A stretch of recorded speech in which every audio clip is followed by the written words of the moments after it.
제가 요새 시청자분들하고 자주 소통을 하고 있습니다. 근데 몇몇 분들이 이 판사들은 언제나 공정하게 판결을 내리냐, 이거를 좀 많이 궁금해 하시더라고요.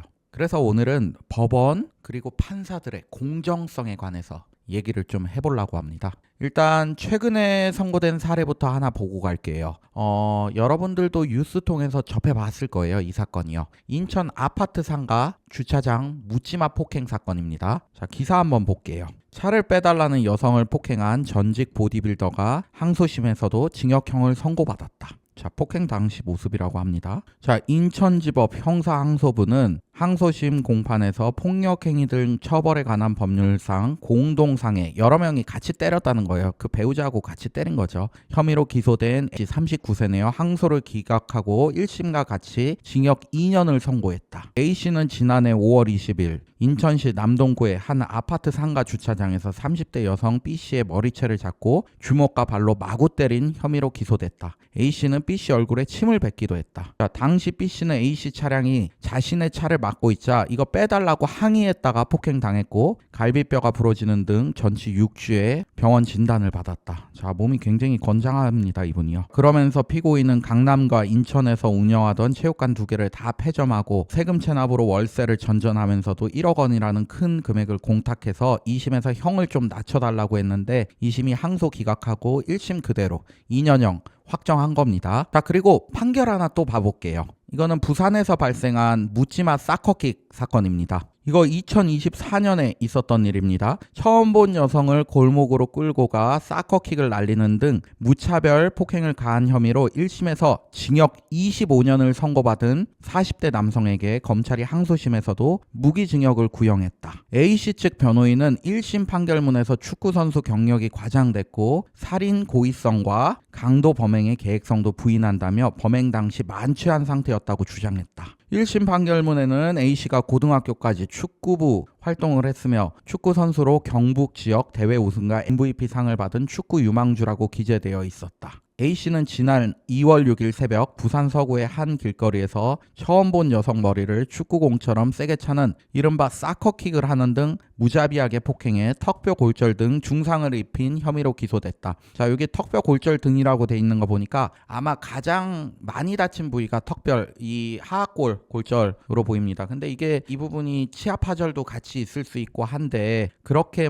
전치 주수가 긴 것은 아니고 대부분 좀 잘 아무는 편입니다. 1심 재판부는 일면식이 없는 피해자가 자신의 폭행으로 인해 의식을 잃은 상태에 있음을 인식했을 뿐만 아니라 축구선수 출신으로 사커킥의 위험성을 누구보다 잘 알면서 피해자의 머리 부분을 주먹, 발 등으로 무차별 폭행하는 등 수법이 너무나 잔혹하다며 A씨에게 징역 25년을 선고했다. 근데 여기 사실관계에 드러나지 않은 부분이 있습니다. 이 범인이 흉기로 위협해가지고 여성을 뒷골목으로 일단 끌고 갔어요. 그 다음에 묻지마 폭행을 한 거고요. 그리고 달아날 때 휴대전화를 빼앗아서 달아납니다. 이 폭행으로 휴대전화라는 재물을 강탈했다. 그렇기 때문에 강도죄가 일단 들어가고요. 흉기를 가지고 있는 상태에서 무차별 폭행을 가했다는 이유로 살인 미수가 정해졌습니다. 모르겠습니다. 이게 살인의 고의까지 있을 수 있다고 볼 수 있는지는 모르겠지만 여튼 검사는 그렇게 기소를 한 겁니다. 결국 강도 살인 미수로 25년형을 선고받은 것입니다.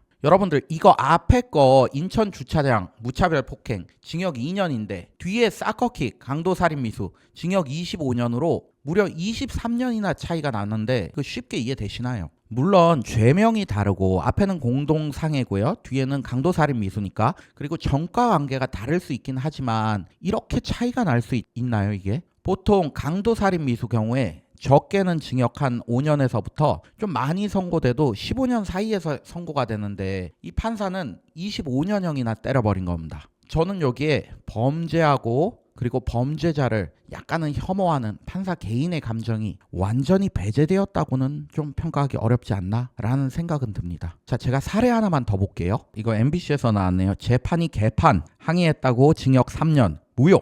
판결이 마음에 안 들어서 법정에서 판사에게 항의하면 어떻게 될까요? 실제 징역형을 선고받은 피고인이 큰 소리로 항의했더니 판사가 방금 내린 선고를 취소하고 형량을 무려 3배나 늘려버렸습니다. 자, 이래도 되는 걸까요? 대법원이 이 사안을 어떻게 판단했는지 한번 보죠. 지난 2016년 차용증을 위조하고 허위 고소한 혐의로 재판에 넘겨진 한모 씨. 자, 무고죄로 아마 넘겨졌겠네요. 이게 허위로 고소를 했다고 하니까요. 그리고 1심 판사가 징역 1년 선고하자 재판이 개판이다. 재판이 뭐 이따위냐 난동 피웠고 밖으로 끌려가면서도 계속 소리쳤습니다. 자, 이런 경우 종종 있습니다. 실제로 판사는 다시 한 씨를 법정에 세운 후 조금 전 사정을 반영해 판결을 바꾸겠다며 돌연 징역 1년을 징역 3년으로 바꿨습니다. 자, 한 씨는 6년이나 법정 다툼을 벌였습니다. 대법원은 판사가 이미 낭독한 판결을 마음대로 바꾼 건 위법이라고 판결했습니다. 판결문을 잘못 읽었거나 오류를 뒤늦게 발견한 게 아니라면 판결을 바꿔서는 안 된다는 거,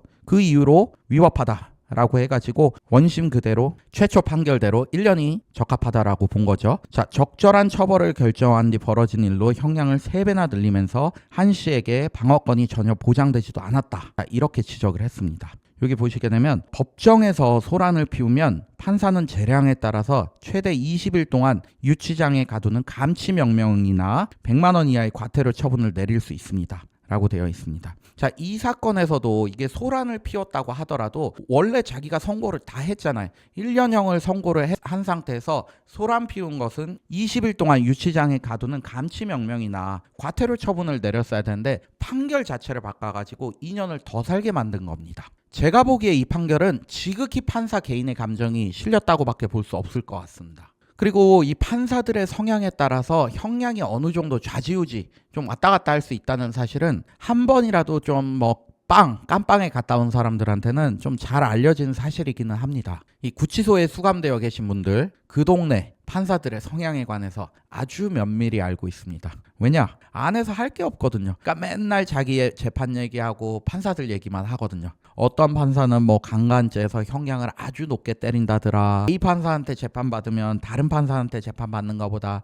기본적으로 뭐 징역 1, 2년은 더 받는다. 안에서 이런 얘기들 많이 하시는데 그 얘기들이 나름 많은 데이터에 기초해서 판결 선고된 데이터들 있잖아요. 그거에 기초해서 나온 거기 때문에 꽤 신빙성이 있습니다. 그래서 이 구치소 수감자들은 범죄를 혐오하면서 형량을 높게 때리는 판사들을 어떻게든 피하려고 합니다. 근데 이 과정에서 국민참여재판제도가 좀 왜곡된 방식으로 이용되고 있습니다. 우리가 몇몇 중한 형사범죄를 짓잖아요. 그러면 국민참여재판 신청할 수 있어요. 국민들이 배심원으로 나와가지고 재판에 참여해서 유무죄 그리고 이 사람이 얼마의 형을 받아야 되는지 형량에 관해서 의견을 제시할 수가 있습니다. 근데 국민참여재판 신청하면 해당 형사사건이 지방법원에 지원해서요. 지방법원 본원으로 이송되게끔 돼 있어요.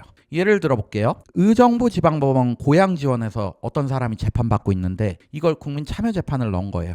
그러면 고양 지원이 아니라 의정부 지방법원 본원으로 이송이 돼요. 법원이 바뀌니까 당연히 판사도 바뀌게 됩니다. 이런 식으로 본인에게 불리한 판사를 피하는 방법이 은연중에 사용되고 있습니다. 물론 꼼수긴 해요. 근데 피고인들 입장에서 자기 인생이 판결 하나에 좌지우지 될 수 있는데 당연히 본인한테 유리한 판결 받고 싶어서 그러는 거니까 어느 정도 이해는 됩니다. 그리고 변호사들 사이에서도요. 판사하고 감정적으로 좀 척을 지게 되면 불리한 판결 받을 수 있다고 알려져 있습니다. 물론 그 어떤 판사들도 대놓고서 야, 나 너희 측에 불리한 판결을 할 거야. 이렇게 얘기는 하지 않을 거니까 공식적으로는 굉장히 알기가 어려운 내용입니다. 근데 한 5년 정도만 변호사 생활을 해보잖아요. 그런 사람들은 누구나 내가 판사하고 감정 싸움하면 판사가 나한테 불리한 판결 때릴 수 있겠구나. 이런 거 자연스럽게 느끼게 됩니다. 이 판사의 성격과 재판 지휘 방법이 좀 고압적이다라고 해서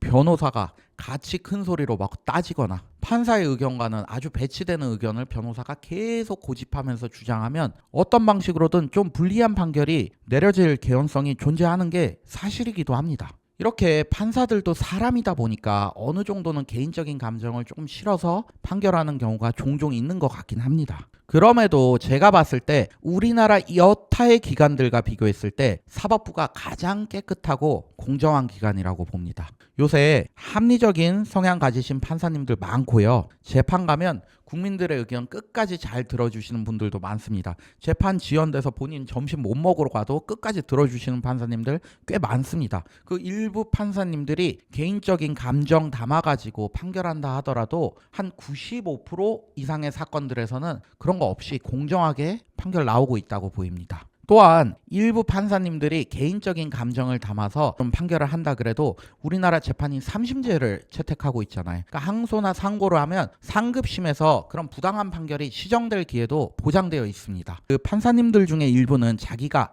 그냥 재판을 하는 공무원 중에 한 사람이다, 이렇게 생각하시는 분들도 있지만 나름 사명감 가지고 밤새워서 일하시는 분들도 많이 계십니다. 앞으로 판사님들께서 개인적인 감정은 조금만 더 배제하고 공정한 판결 내려주시길 바라면서 영상 마치겠습니다.